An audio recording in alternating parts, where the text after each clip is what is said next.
درس کا عنوان ہے دعوت یا تباہی۔ اس درس کے مقرر ہیں فضیلت الشیخ ڈاکٹر ذاکر نائک حفظ اللہ۔ اس کیسٹ دیکھ کے اس جواب کو اگر یاد کریں گے پھر جا کے آپ اپنے دوست سے کہہ سکتے جواب دیں گے۔ ابھی آپ ایک سوال کے جواب کے ماہر ہو گئے، پھر ان سے کہو کہ آپ محمد صلی اللہ علیہ وسلم میں کیوں نہیں مانتے؟ وہ آپ سے پوچھیں گے کیوں ماننا چاہیے ہمیں؟ آپ کو جواب نہیں پتا تو گھر پہ آئیے اور ہوم ورک کیجیے۔ میں نے تقریر دی تھی محمد صلی اللہ علیہ وسلم in the various world religious scriptures, Muhammad صلی اللہ علیہ وسلم کا ذکر دیگر ادیان میں، دیگر مذاہب میں ہے، سارے میجر ریلیجن میں ہے، ہندو اسکرپچر میں ہے، بدھسٹ مذہب میں ہے، عیسائی مذہب میں ہے، یہود مذہب میں ہے، پارسی مذہب میں ہے، سارے ریفرنس کے ساتھ آپ کیسے دیکھیے، اس جواب کو آپ میمورائز کیجئے، یاد کیجئے، اس وجہ سے کہو۔ ابھی آپ دو سوال کے جواب کے ماہر بن گئے، پھر ان سے کہو کہ آپ صلاح کیوں نہیں پڑھتے؟ وہ پوچھیں گے صلاح کیوں پڑھنا چاہیے ہمیں؟ آپ کو نہیں پتا جواب تو گھر پہ آ کے ہوم ورک کیجیے۔ میں نے ایک ٹاپک کے اوپر لیکچر دیا ہوں، صلاح دا پروگرام انٹو رائچسنس۔ نماز آپ کو اچھائی کی طرف پروگرام کرتا ہے، اچھائی کی طرف آپ کو بلاتا ہے۔ اور آپ اس جواب کو یاد کیجئے، آپ کے دوست سے کہو۔ ابھی آپ تین سوال کے جواب کے ماہر ہو گئے، اس طریقے سے ایک کے بعد ایک آپ انشاءاللہ ایک یا ایک جواب کے ماہر بنتے جائیں گے۔ آپ سوچیں گے کہ آپ شیخ جدہ جیسے اوور نائٹ بن جائیں گے راتوں رات، وہ وقت کبھی آئے گا ہی نہیں۔ بلغوا انی ولو آیا، آپ کو ایک بھی آیت پتا ہے تو آپ کا فرض ہے آپ دوسروں کو جا کے اس کا پیغام پہنچائیں۔ بھلے آپ کو اس کو کنونس کرنے نہیں آتا ہے، لیکن آپ کو پتا ہے اللہ ایک ایک، کم از کم وہ تو کہو۔ ہم صلاح کے اندر امام صاحب آج بھی امام صاحب فرمائیں کل هو اللہ احد، کہو کہ اللہ ایک ہے۔ میں پوچھتا ہوں اس مسجد میں کوئی بھی شخص جو کہتا ہے اللہ دو ہے کوئی شخص؟ سب کہتے ہیں کہ اللہ ایک ہے، تو امام کس سے کہہ رہا تھا؟ آج کہہ رہا تھا کہ نہیں؟ آج جو لوگ تھے وتر کی نماز میں کل هو اللہ احد، کہو کہ اللہ ایک ہے، کس سے کہہ رہا تھا؟ ہم سے کہہ رہا تھا کہ باہر جا کے ان سے کہو جو لوگ کہتے ہیں اللہ ایک نہیں ہے۔ ہم نماز پڑھتے ہیں باہر جا کے بھول جاتے ہیں سب۔ نماز کا فائدہ ہی کیا؟ نماز پڑھتے ہیں امام صاحب صلاح میں اللہ تعالیٰ ہمیں ہدایت دیتے، کہتے کل هو اللہ احد، کہو کہ اللہ ایک ہے۔ ہم پڑھتے ہیں گھر پہ جا کے بھول جاتے۔ اللہ سبحانہ تعالیٰ صلاح میں ہمیں کس طریقے سے اسلام کو فالو کرنا چاہیے دیا گیا قرآن مجید میں۔ ہمیں صرف ہمارا منہ کھولنا چاہیے، ہم گھبراتے ہیں۔ اور بہت سے لوگ، بہت سے مسلمان بھائی مجھ سے کہتے ذاکر آپ یہ کرسچن کے پیچھے کیوں لگے ہوئے، عیسائی کے پیچھے کیوں لگے، یہ ہندو کو کیوں آپ چین سے رہنے دیتے؟ وہ مجھ سے ڈیبیٹ کرتے ذاکر بھائی آپ یہ کرسچن لوگ کے پیچھے کیوں پڑے ہوئے، عیسائی لوگ کے پیچھے کیوں پڑے، یہ ہندو لوگ کو چین سے رہنے کیوں نہیں دیتے؟ وہ مجھ سے ڈیبیٹ کر رہے، میرے کام میں رکاوٹ لے کے آتے، میرے فرض کام میں رکاوٹ لے کے آ کے مجھ سے کہتے، مجھ سے ڈیبیٹ کر رہے کہ ذاکر بھائی آپ یہ کرسچن لوگ کو چین سے رہنے کیوں نہیں دیتے، آپ یہ ہندو لوگ کو چین سے رہنے کیوں نہیں دیتے؟ میں بولتا ہوں ارے بھائی دعوت کرنا فرض ہے، تو یہ لوگ مجھ سے کہتے ہم پہلے مسلمان کو پکا مسلمان بنائیں گے، اور سارے مسلمان کو پکا مسلمان بنانے کے بعد پھر ہم غیر مسلمانوں سے دعوت دیں گے۔ ہم پہلے مسلمان کو پکا مسلمان بنائیں گے اور اس کے بعد پھر غیر مسلمانوں میں دعوت کریں گے۔ میں کہتا ہوں ان سے یہ وقت کبھی آئے گا ہی نہیں۔ محمد صلی اللہ علیہ وسلم خود اپنے رشتہ دار کو مسلمان نہیں بنا سکے، کیا آپ سمجھتے ہیں آپ محمد صلی اللہ علیہ وسلم سے بہتر ہے؟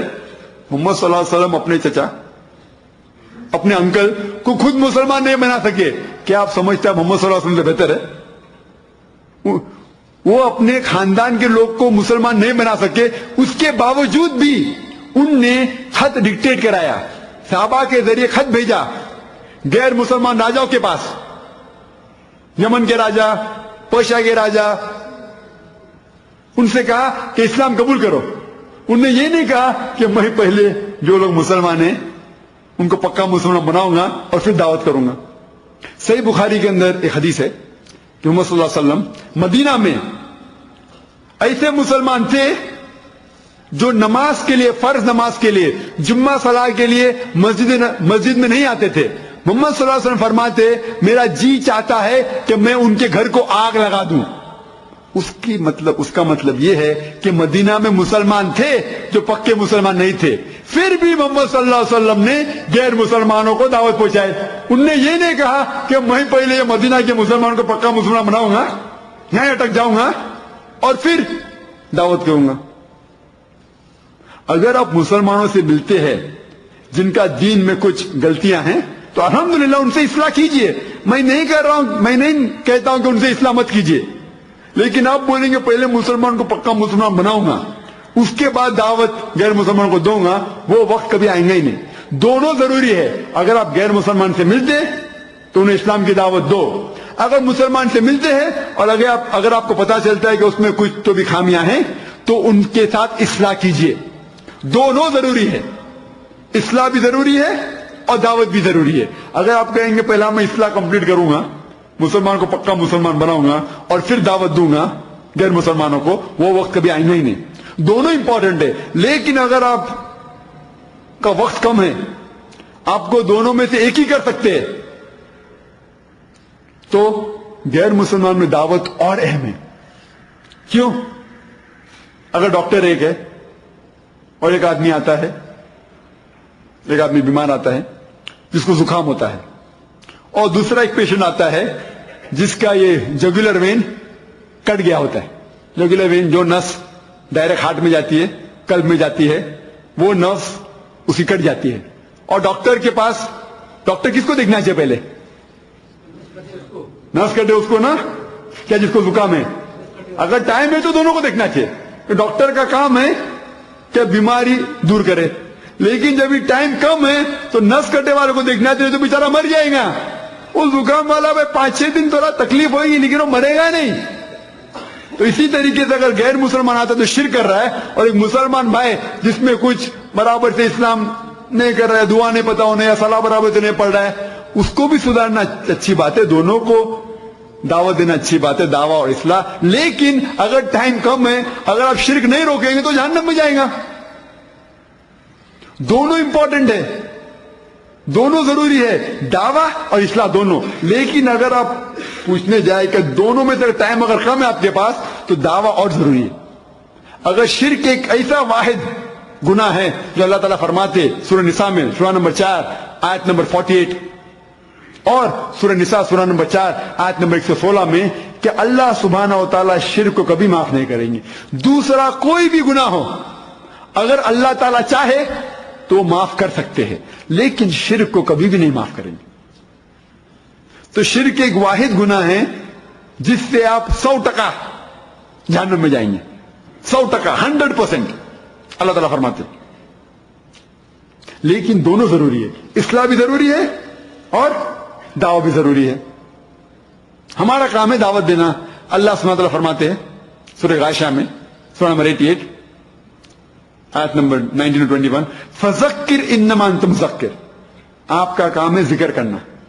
ہدایت دینا اللہ سبحانہ وتعالیٰ کے ہاتھ میں، ہدایت اللہ سبحانہ وتعالیٰ دیتے. ہمارا کام ہے ذکر کرنا. لیکن ہم مسلمان بہانا چاہتے. کیوں ہم کہتے کہ ہم مسلمان کو پکا مسلمان بنائیں گے؟ کیونکہ مسلمان سے بات کرنا آسان ہے. یو بھائی صاحب داڑھی رکھو. اگر وہ مسلمان داڑھی نہیں بھی رکھنا چاہتا ہے وہ آپ سے جھگڑا نہیں کرے گا. او بھائی صاحب صلاح کے لیے آؤ، نماز کے لیے آؤ. وہ مسلمان اگر نماز کے نہیں بھی آنا چاہتا ہے وہ آپ سے جھگڑا نہیں کرے گا. لیکن جب ہم غیر مسلمان سے بات کریں گے، اسلام کی دعوت دیں گے، تو ہو سکتا ہے کہ ریاکشن ہو سکتا ہے کہ وہ بھڑک جائے. تو ہم چاہتے ہیں کہ آسان کام کرے. ہم ہمارے ذمہ داری سے بھاگنا چاہتے اور بہانا بناتے ہم مسلمان کو پکا مسلمان بنائیں گے. ہم ایکچولی ڈر رہے ہیں. ہم ڈرتے ہیں کہ ہم غیر مسلمان سے بات کریں گے تو شاید وہ ریاکشن ہو اس کے پاس، وہ ہمارے خلاف ہو جائے. ہم مسلمان بہانا دینے میں اول نمبر 1. اور بہت سے مسلمان بہانا کرتے کہ ہم جب غیر مسلمانوں سے بات کرتے ہیں، دین کی بات کرتے، تو وہ بولتے آپ ہمارے کام سے کام رکھو. آپ